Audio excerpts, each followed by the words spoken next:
सांगलीवाडीच्या 35,000 नागरिकांच्या जीवाशी खेळणारा त्रुटीपूर्ण डीपीआर आम्हाला मान्य नाही. नगरसेवक तथा राष्ट्रवादी काँग्रेस शरद पवार गटनेते अभिजित कोळी.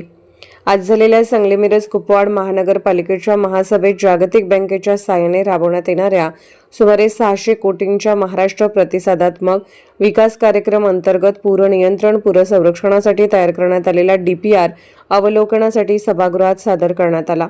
मात्र हा डीपीआर अनेक गंभीर त्रुटींनी भरलेला असून वस्तुस्थितीचा विचार न करता तयार करण्यात आल्याचा ठपका राष्ट्रवादी काँग्रेस पक्षाचे गटनेते तथा नगरसेवक अभिजित कोळी यांनी या महासभेत ठेवला. यावेळी बोलताना अभिजित कोळी म्हणाले की सांगलीवाडी प्रभाग क्रमांक 13 हा दरवर्षी 100% पुराच्या पाण्याखाली जाणारा भाग आहे. 2019 व 2021च्या महापुरात या भागातील हजारो नागरिकांचे मोठे नुकसान झाले. अनेक शेतकऱ्यांच्या 20 ते 20 गुंठे जमिनी कृष्णा नदीच्या पुरामुळे वाहून गेल्या. घरे, जनावरे, शेती, उपजीविका उद्ध्वस्त झाली. असे असताना या संपूर्ण भागासाठी एकही ठोस पूर संरक्षणाचे काम डीपीआर मध्ये समाविष्ट करण्यात आलेले नाही. ही अत्यंत धक्कादायक बाब आहे. यावेळी अभिजित कोळी यांनी स्पष्ट शब्दात सांगितले की आमच्या विकासाला विरोध नाही, मात्र चुकीच्या विकासाला, त्रुटीपूर्ण नियोजनाला आणि राजकीय सोयीसाठी करण्यात येणाऱ्या निधी वाटपाला आमचा ठाम विरोध आहे.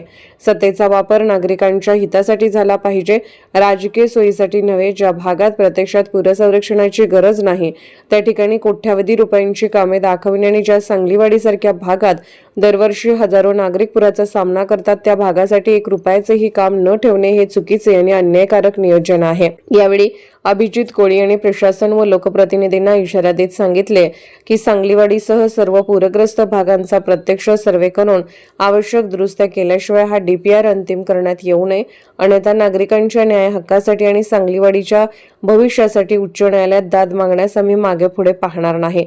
शेवटी त्यांनी ठाम शब्दात सांगितले, सांगलीवाडीच्या नागरिकांच्या सुरक्षिततेची कोणालाही तडजोड करू देणार नाही. आम्ही विकासाच्या विरोधात नाही, पण चुकीच्या नियोजनाच्या आणि राजकीय हेतूने करण्यात आलेल्या निधी वाटपाच्या विरोधात आहोत.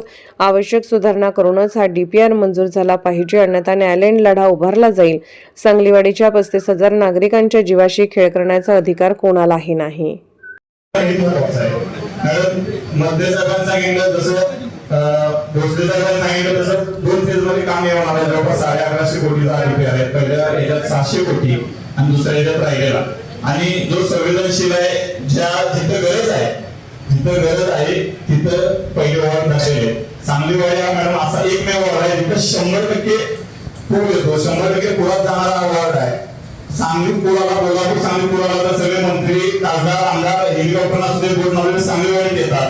सगळे मीडिया सांगलीवाडीत येते. पण ह्या पहिल्या टप्प्यात जे कामं झाले, गटरी असतील तर पहिल्या टप्प्यात जी कामं झाली त्यात जवळपास 50,000 गेले असं मला वाचनात आलं.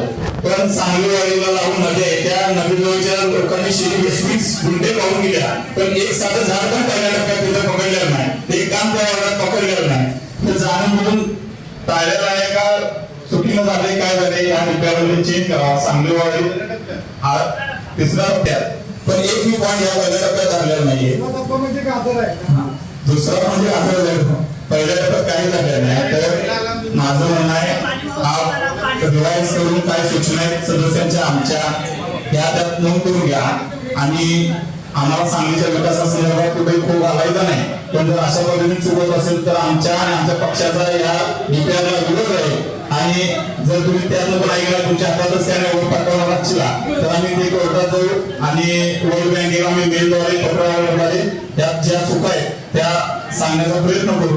आणि आमचा विरोध तुम्ही नोंदवून घ्यावा की असं मला वाटतं.